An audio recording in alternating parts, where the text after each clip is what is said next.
Hadirin jamaah masjid, hadirin sama-sama mengharap ridho dan maghfirah Allah Subhanahu wa taala. Seperti biasa di subuh pagi setelah kita tadarus Al-Qur'an akan dilanjutkan dengan tausiah Islamiyah dan insyaallah akan disampaikan oleh Al-Ustaz Dr. Adas Haji Dede Istighfar. Oleh karena itu, mari kita siapkan mata, hati, dan keimanan kita untuk menerima tausiah dari beliau. Untuk itu, kepada Ustaz kami persilakan.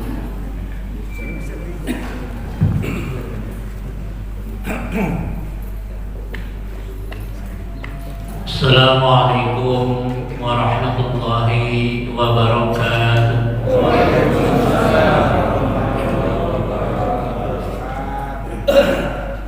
Bismillah, alhamdulillah, wa syukru ala ni'amillah, la hawla wa la quwwata illa billah, wassalatu wassalamu ala rasulillah wa ala alihi wa ashabihi wa mawala.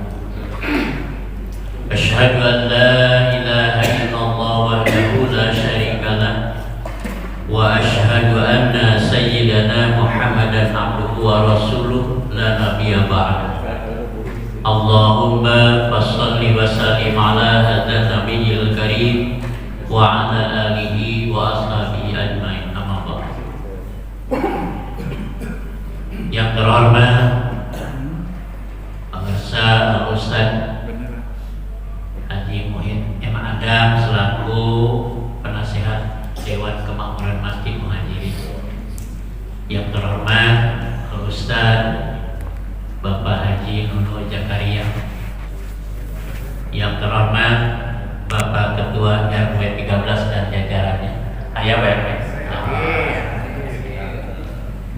Bapak-bapak, ibu-ibu, adik-adik remaja yang dirahmati Allah Subhanahu wa taala, yang sama-sama mengharapkan ridho serta ampunan Allah. Kita bersyukur kepada Allah, alhamdulillah masih diberikan umur, diberikan waktu, diberikan kesempatan oleh Allah untuk senantiasa bertakarrub kepadanya. Salawat dan salam semoga senantiasa tercurah dan terlimpahkan kepada junjungan kita Nabi besar Muhammad sallallahu alaihi wasallam, keluarganya, sahabat-sahabatnya, dan seluruh pengikutnya minal masyriq ilal maghrib, yang selalu patuh dan taat kepada ajarannya. Mudah-mudahan termasuk kita di dalam. Amin ya rabbal. Bapak Ibu yang dirahmati Allah Subhanahu wa taala, yang sama-sama mengharapkan ridho serta ampunan Allah Subhanahu wa taala. Tidak terasa waktu kita sudah ditinggalkan oleh bulan suci Ramadan. Kurang lebih berapa hari ya? 21. Mudah-mudahan kita semangat untuk beribadah kepada Allah Subhanahu wa taala, dan kita senantiasa dalam lindungan Allah, sehat semuanya dan berkah selamanya. Amin. Saya akan menyampaikan pantun dulu nih untuk membuat satu tema. Kalau dibacakan pantun, jawabannya apa? Cakep. Lamun membacana usia 60 tahun kaluhur. Tapi lamun usia remaja mah kasep gitu. Sama baru usia 60 tahun kaluhur disebut kasep mah era. Pak Ustadz itu ayah hadisnya, itu ayah sama hiburan. Enaknya memakan jus alpukat, cemilannya gorengan bakwan. Hari raya Idul Adha mulai mendekat, mari kita sukseskan ibadah kurban. Itu lagi, nikmatnya ketupat dibungkus daun pandan, tak hanya nikmat tapi juga wangi. Mari sisihkan uang untuk berkurban, jemput pahala dari Allah dengan berbagi. Sudah nabung? Ya, masih ingat kan? Sudah 1 tahun. So, kurang hitung ayeuna, kurang buka kencelengnya untuk berkurban. Ya, dulu kan pernah kita menabung 1 hari 10.000 kan begitu ya. 1 bulan berapa? 300.000. 1 tahun 3.600.000. Kurban berapa? Tuh, teruskan ke bawah. Kurban berapa? Kalau 3,5 juta berarti nyesal 100. Ya. Subhanallah. Ya. Nah. Ini yang hadir jamaah subuh mengaji berapa orang? 60 Pak Ustaz. 60 dibagi 7. Oh, sebar orang kan kurban di dia unggul. Subhanallah. Ya. Mudah-mudahan tahun ini kan melebihi dari tahun yang kemarin. Ya. Kita dilapangkan rezeki oleh Allah Subhanahu wa taala. Makanya temanya adalah menyikapi hikmah dan falsafah berkurban. Apa itu hikmah? Kita kan sering mendengar kata-kata hikmah, ya. Bahkan nama masjid saja ada nama Masjid Al-Hikmah. Kita sering setiap berbicara selalu diiringi dengan kata-kata hikmah. Mudah-mudahan ada hikmah. Kamu harus beribadah supaya dapat hikmah gitu ya. Jadi apa itu hikmah? Di dalam Al-Quran surat Al-Baqarah ayat 269 Allah Subhanahu wa taala berfirman, A'udzubillahi minasyaitonirrajim. Bismillahirrahmanirrahim. Yu'til hikmata may yasha wa may yu'tal hikmata faqad utiya khairan katsiran wa may yadzakaru illa ulul albab. Yu'til hikmata may yasha. Allah memberikan hikmah kepada siapa yang Dia kehendaki. Wa may yu'tal hikmata faqad utiya khairan katsiran. Barang siapa diberi hikmah, sesungguhnya dia telah diberikan rezeki yang banyak, telah diberi kebaikan yang banyak. Itu kata Allah. Wa may yadzakaru illa ulul albab. Dan tidak ada yang dapat mengambil hikmah kecuali orang-orang yang mempunyai akal sehat. Nah, jadi mudah-mudahan kita semuanya termasuk hamba-hamba Allah yang sehat akalnya. Lalu secara definisi hikmah itu apa? Saya tidak bisa mendefinisikan dengan kata-kata sendiri. Saya mengambil definisi dari Syekh Muhammad Abduh di dalam tafsir Al-Manar. Kata beliau, wa amal hikmatu fahiya fi kulli syai'in ma'rifatu sirrihi wa faidatihi. Hikmah dalam segala sesuatu ialah mengetahui atau memahami rahasia dan faedahnya. Itu kata beliau. Jadi hikmah adalah kemampuan untuk memahami rahasia-rahasia agama, rahasia ibadah, rahasia perintah-perintah Allah. Itu hikmah. Oleh sebab itu, kita kan diperintah ibadah sholat. Kalau kita mengetahui, paham hikmah ibadah sholat, ya, dan malah yang meninggalkan karena sholat, ya, malah yang kedul karena sholat, insya Allah akan lebih semangat. Bukan hanya sholat yang wajib, yang sunnah pun itu dilaksanakan. Kalau kita sudah memahami rahasia ibadah sholat, begitu juga kita memahami hikmah zakat, sedekah, insya Allah setiap saat, setiap waktu selalu menyisihkan rezeki pemberian Allah Subhanahu wa taala untuk kepentingan di jalan Allah, untuk zakat dan sedekah. Kalau kita memahami hikmah atau rahasia di balik zakat dan sedekah, insya Allah. Begitu juga ibadah saum. Ya, kalau kita mengetahui, paham ibadah bahwa di dalam ibadah saum itu ada hikmah, ada rahasia yang terkandung. Jangankan saum yang wajib, yang sunnah pun itu tidak akan ditinggalkan, insya Allah.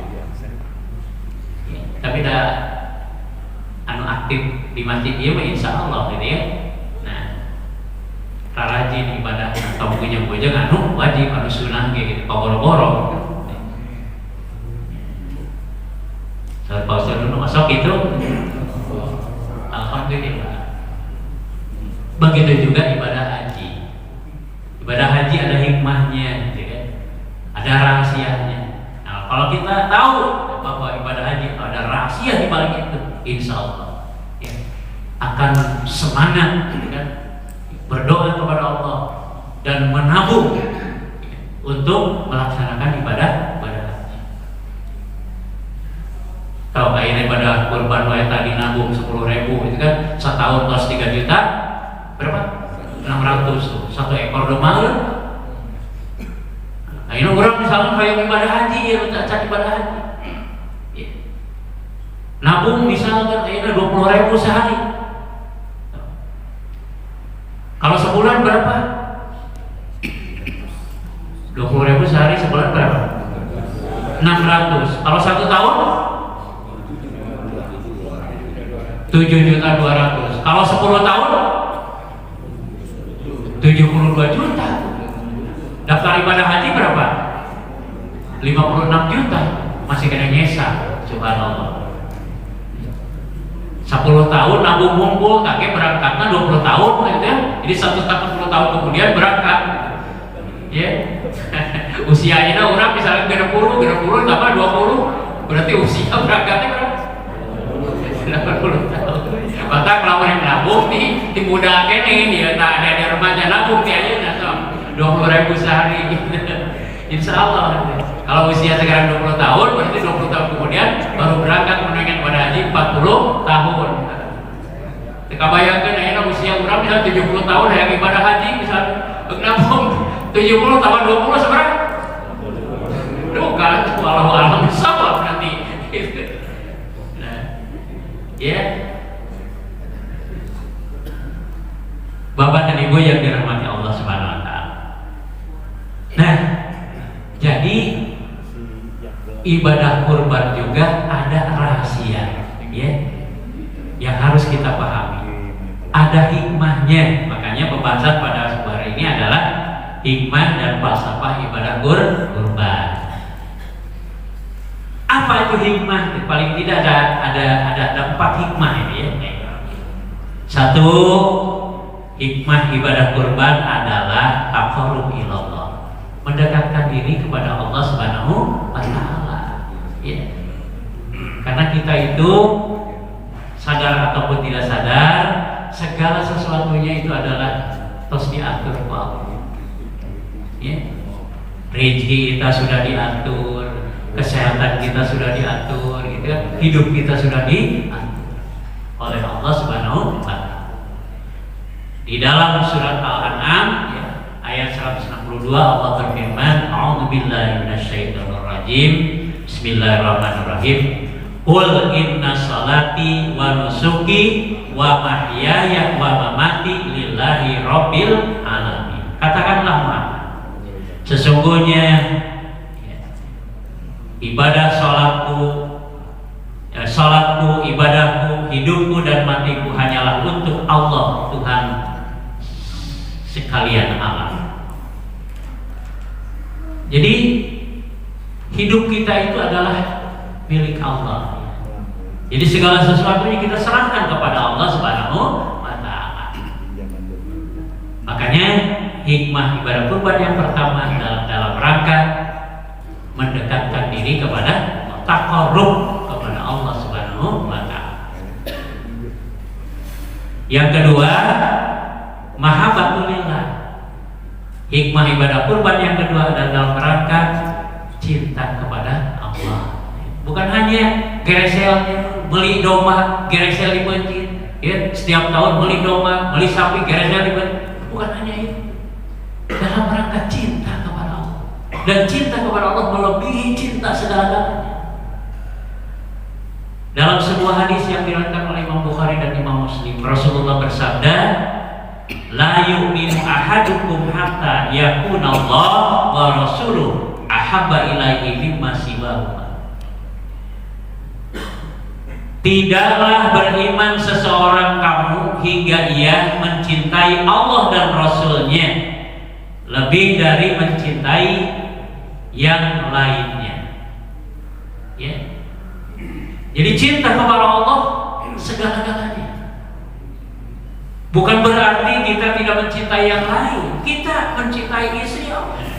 Istri mencintai suami. Kedua orang tua mencintai anaknya. Ya, kita mencintai harta, mencintai jabatan, dibolehkan silakan. Tapi cinta kepada Allah harus melebihi segala. Jadi kalau kita mencintai harta, jabatan, tahta, jauh dari Allah, berarti itu sudah musyrik, gitu kan? Ya, itu jangan sampai seperti itu. Bapak Ibu yang dirahmati Allah Subhanahu wa taala, yang sama-sama mengharapkan ridho serta ampunan Allah. Jadi yang kedua adalah cinta, hikmah ibadah kurban dalam rangka cinta kepada Allah dan cintanya segala-galanya. Kemudian yang ketiga, tasyakur bi nikmatillah, dalam rangka mensyukuri nikmat Allah Subhanahu wa taala. Nikmat dari Allah itu tak terhitung, ya. Subhanallah, patut disyukuri. Makanya di dalam surat apa nih yang berbunyi begini? A'udzubillahi minasyaitonir rajim. Bismillahirrahmanirrahim. Inna a'tainakal kautsar fasholli li rabbika wanhar. Surat apa? Surat apa? Jangankan kita yang sudah tua, anak-anak kecil juga sudah hafal. Bahkan anak kecil lebih hafal daripada kita. Udah kadang-kadang sepoh deui surat naon ya. Ari kalimatna hafal dan suratna pokok gitu ya. Inna a'tainakal kautsar, Allah. Sesungguhnya atau sungguh kami telah memberimu Muhammad nikmat yang banyak. Fasholli li rabbika wanhar, maka sholatlah karena Tuhanmu dan berkurbanlah sebagai ibadah dan mendekatkan diri kepada Allah. Di dalam surat ini Allah menginformasikan kepada junjungan kita Nabi Muhammad SAW, dan Nabi Muhammad SAW menyampaikan kepada kita semua, kepada umatnya, ya, bahwa nikmat Allah itu tak terhingga, tak terhitung banyaknya, patut disyukuri, ya. Nah, oleh sebab itu Allah Subhanahu wa taala berfirman dalam Quran surat Ibrahim ayat 7, la in syakartum la azidannakum wa la in kafartum inna adzabi lasyadid. La in syakartum la azidannakum, sesungguhnya jika kamu bersyukur niscaya aku akan menambah nikmat kepadamu. Wa la in kafartum inna adzabi lasyadid, tetapi jika kamu mengingkari nikmatku maka pasti azabku sangat berat. Nah, jadi orang yang bersyukur kepada Allah akan dilipat gandakan, kan, kenikmatannya oleh Allah Subhanahu wa taala. Kenapa Pak Ustaz? Ibadah kurban itu kan dalam rangka tasyakur bi nikmah, memangnya ada apa? Coba bayangkan Bapak Ibu, ya. Seandainya Allah Subhanahu wa taala tidak menggantikan putra Nabi Ibrahim, itu siapa? Ismail. Ya. Tidak diganti oleh binatang ternak. Berarti panginten anu kedah dikurbankeun ayeuna teh saha? Kurang kali. So, teu kabayang teh.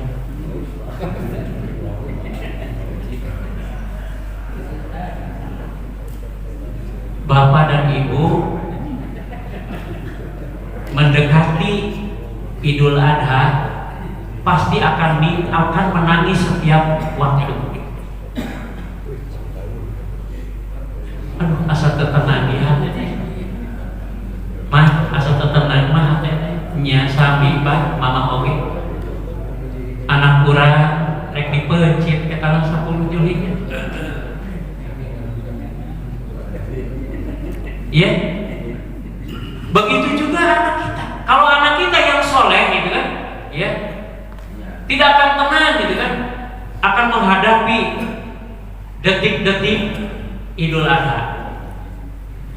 Kalau anak yang tidak soleh, gitu kan, menjelang Idul Adha kabur, kurang sia dipencit. Makanya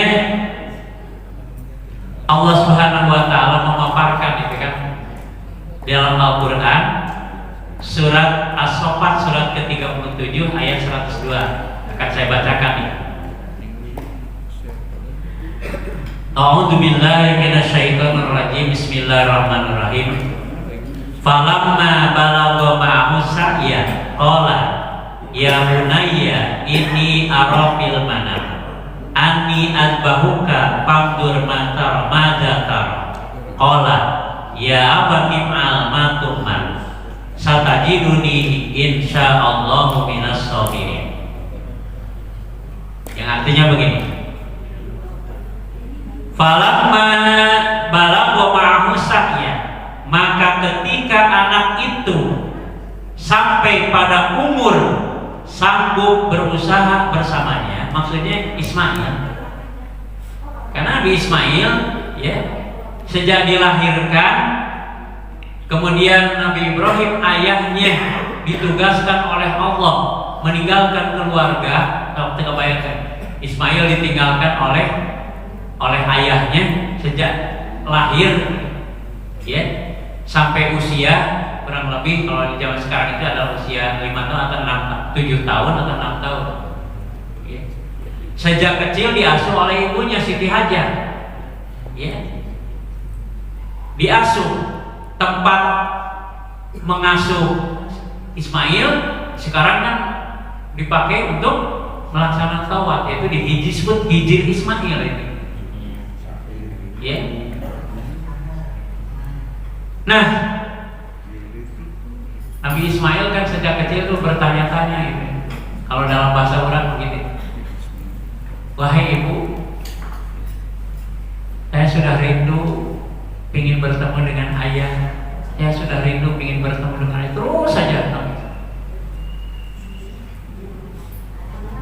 Akhirnya setelah Ismail ya, tadi di dalam ayat tadi pada umur di sini, maka ketika anak itu sampai kepada umur sanggup berusaha bersamanya, jadi berarti kurang lebih sekitar usia 6 tahun lah atau 7 tahun, dipertemukan oleh Allah Subhanahu wa taala ya, dan dipertemukan itu di Jabal Rahmah, itu tempat wukufnya jamaah haji.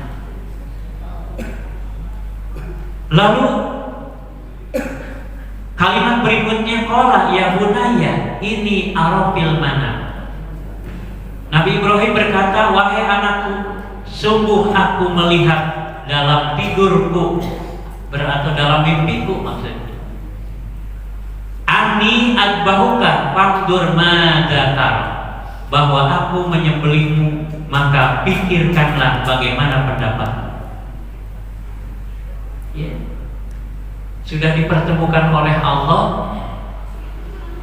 kemudian Allah memuji Nabi Ibrahim untuk menyembelih anaknya. Sok bayangkan,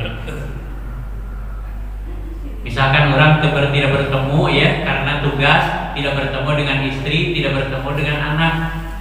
Setelah dipertemukan oleh Allah, tiba-tiba Allah menugaskan, mewajibkan ya agar anak kita disembelih. So, bagaimana? Tapi ketika Nabi Ibrahim menyampaikan ya kata-kata ini di depan putranya Ismail, lalu qala jawab Ismail putranya, ya abatif al-matumar, wahai ayahku, lakukanlah apa yang diperintahkan Allah kepadamu. Ayah kira-kira anak ngajawab gitu rek dibenci? Tuh.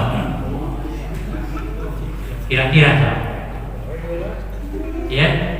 Sigana lamun bapaknya nawarkeun gitu di depan anaknya. Nah, bapak teh rek mencit tidak cik kumaha menurut kamu? Jawab anaknya pasti kumaha? Meme saya ayah dulu. Ya. Tapi Nabi Ismail menjawabnya subhanallah, luar biasa. Ya abatim al-matumar, wahai ayahku, lakukanlah apa yang diperintahkan Allah kepadamu. Satajiduni insyaallah minas sabirin. Insyaallah engkau akan mendapatiku termasuk orang yang sabar.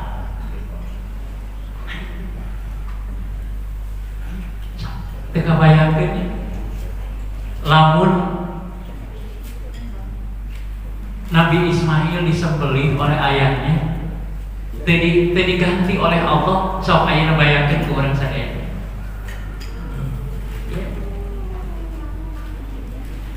Detik-detik mendekati Idul Adha, damal tenang.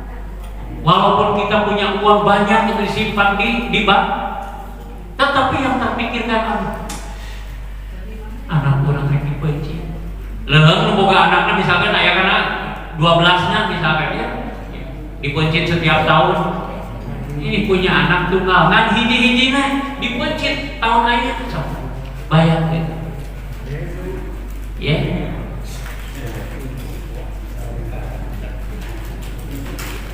Makanya dengan lulus ujian Nabi Ibrahim di dalam surat As-Saffat ayat ke-107-nya Allah berfirman, wa fadainahu bidibhin adim, dan kami tebus ganti anak itu dengan seekor ya sembelihan yang besar, diganti dengan seekor kibas, dengan seekor domba yang besar. Ya. Jadi ayeuna urang kurban teh bukan menyembelih anak yang kita cintai, yang kita sayang, tapi kita diperintahkan oleh Allah untuk menyembelih kurban. Nikmat tidak Pak? Diganti anak dengan seekor kibas, dengan seekor nikmat tidak? Nikmat tidak? Walau tulisan nikmat tidak? Karena nikmat, apa yang harus kita lakukan? Bersyukur kepada Allah Subhanahu wa Ta'ala. Maka pelaksanaan kurban itu dalam rangka tasyakur bini. Ya. Tapi kadang-kadang orang sok nyieun dalil. Ya, ketika panitia berkomunikasi dengan warga, dengan kita, Pak, hari kurban ini tahun kemarin ini kurbannya ini kurban lagi. Ya. Bahkan ada yang mengatakan kantong wae kurban tiap tahun. Ya. Pertanyaan Pak Ustaz Nunuk, diurang besok itu? Ya. Alhamdulillah di kita itu mah hanya di daerah yang lain, ya, di daerah yang lain, di masyarakat yang lain, di urang mah teu sabaraha beda. Mudah-mudahan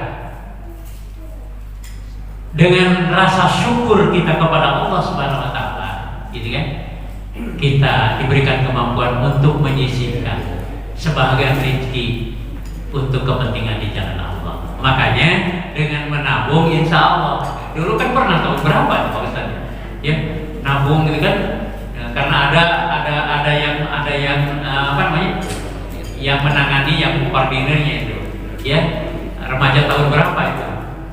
Pertama ya tahun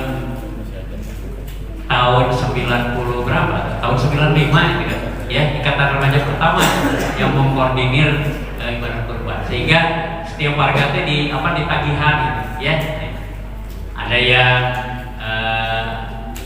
berapa gitu kan. Kemudian dihitung, disimpan dulu di bank gitu. Itu kan. Kemudian nanti dihitung setelah mendekati waktu ibadah kurban. Nah, sekarang juga karena memang kalau hitung-hitungan gitu, langsung gitu, aduh dia kudu kurban yang 3.600.000 ya. Lebar teuing. Jangankan yang sempit rezekinya, yang lapang rezeki saja, yang uangnya banyak gitu kan. Kalau mendengar kata-kata 3,5 juta, lebar teuing gitu. Ya. Tapi dengan rasa syukur kita kepada Allah Subhanahu wa taala. Ada di satu kampung namanya kampung lupa lagi, tapi di daerah sebelum Tasik itu Singaparna gitu kan. Ya. Yang kurban itu sampai 40 ekor sapi gitu. Dari tabungan warga. Gitu. Dari tabungan warga. Dan yang mengkoordinirnya adalah Ikatan Remaja. Dan sampai dari dulu sampai sekarang masih berjalan. Jadi kalau misalkan kita ingin berkurban, mendekati waktu ibadah kurban, rasanya berat ya. Tapi kalau kita menabung gitu kan, setiap hari gitu kan, menyisihkan, insya Allah ya seperti tadi aja, 10.000 sehari ya, sebulan berapa? 300.000 satu tahun, 3.600.000. Atau Pak Ustaz agak teuing atuh 10.000 mah, atau 5.000 bisa sehari gitu kan. Ya, nah 5.000 sehari. Berarti kalau 1 tahun berkurang gitu kan. Nah, karena kita sempit rezeki tapi punya keinginan atau tahun depannya bisa kurbannya gitu kan. Nah itu. Ya, insya Allah. Yang penting keinginan, ya, motivasi. Nah, Bapak Ibu yang dirahmati Allah Subhanahu wa taala, itu adalah hikmah berkurban yang ketiga, yang terakhir, ya, hikmah berkurban adalah ihsanul lil insan, berbuat baik kepada sesama manusia. Ternyata di dalam bulan Dzulhijjah selain berkurban, ya, perbanyaklah sedekah dan doa. Perbanyaklah sedekah. Kalau misalnya tahun ini tidak bisa berkurban karena tabungan ya belum bisa mencukupi, ya sedekah saja. Sabda Rasulullah, "Dilul mu'mini yaumal qiyamati shadaqatuh." Naungan bagi seorang mukmin pada hari kiamat adalah sedekahnya. Ya, sedekahnya. Insya Allah. Mudah-mudahan apa yang telah kita laksanakan, apa yang telah kita belanjakan, ya, mendapat pahala balasan dari Allah yang berlipat ganda, menjadi amalan soleh, insya Allah, ya, insya Allah. Kemudian yang kedua, falsafah kurban.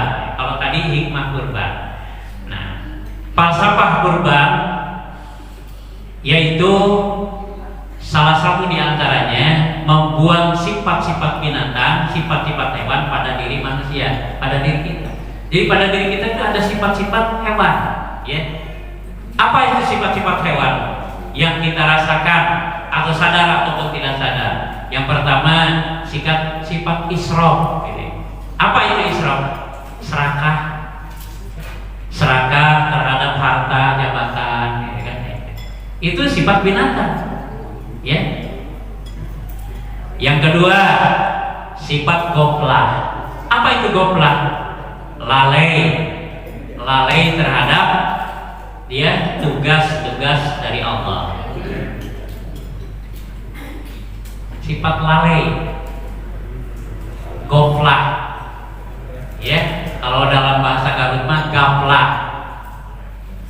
Orang Jakarta gaple, kan? Berarti orang yang suka main gaple adalah orang yang lalai. Ya. Tapi tenang gitu untuk bermain mah kan ulah main gapleh bari jeung duitan ulah gitu ya. Ya. Saya teringat gitu kan dulu waktu kuliah dengan teman-teman sok gapleh. Cenah urang gapleh deh. Sok ade gapleh urang mah kudu ingat kana lamun ngalungkeun kartu balak hiji kita kudu ingat ke Allah bahwa Allah adalah Ahad. Lamun ngalungkeun kartu balak 2 kudu ingat kana pedoman hidup Al-Qur'an dan hadis. Lamun ngalungkeun balak 5 kudu ingat kana rukun Islam. Lamun ngalungkeun balak 6 kudu ingat kana rukun iman. Tapi kenyataannya tidak seperti itu. Justru lamun ngalungkeun kartu gapleh apa yang keluar dari bibir kita?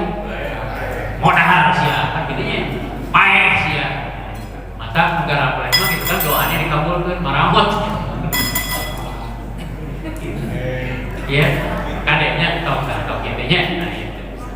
Ayo mah gapleh mah tenan naon resepkan, jangan apa namanya melampaui batas, jangan berlebihan. Kemudian selain goplah juga sifat binatang yang bersemayam dalam diri kita adalah sifat sumun. Apa itu sumun? Dungu, tuli, torek terhadap seruan-seruan Allah Subhanahu wa Ta'ala.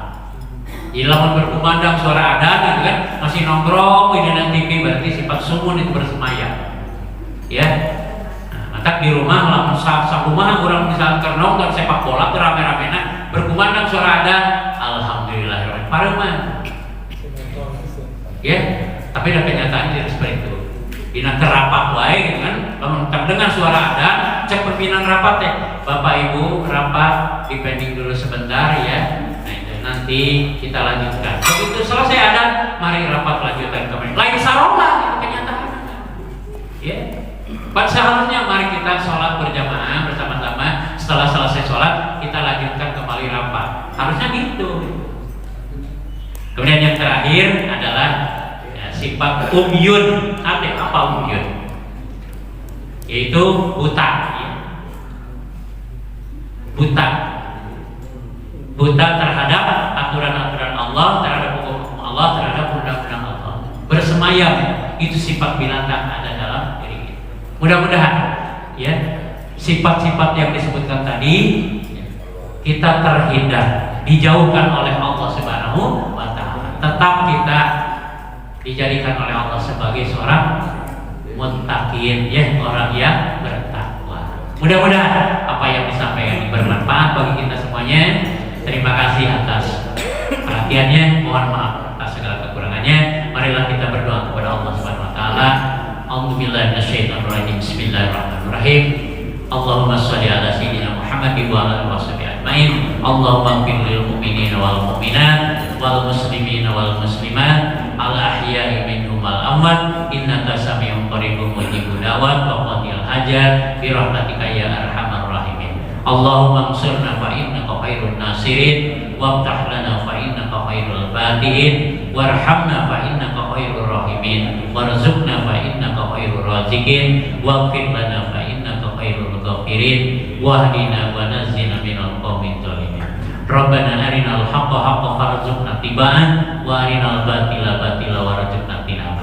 Rabbana atina fid dunya hasanah wa fil akhirati hasanah wa qina adzabannar walhamdulillahi rabbil alamin. Aqulu qouli hadza wa astaghfirullah li wa lakum. Wassalamualaikum warahmatullahi wabarakatuh. Warahmatullahi wabarakatuh. Alhamdulillah jazakallahu khairan Masjidul Ustaz. Semoga apa yang tadi disampaikan menjadi ilmu yang bermanfaat buat kita semua. Amin ya rabbal alamin. Baik, kita tutup dengan doa kafaratul majelis. Subhanaka Allahumma wa bihamdika asyhadu an la ilaha illa anta astaghfiruka wa atubu ilaik. Billahi bismillah. Assalamualaikum warahmatullahi wabarakatuh.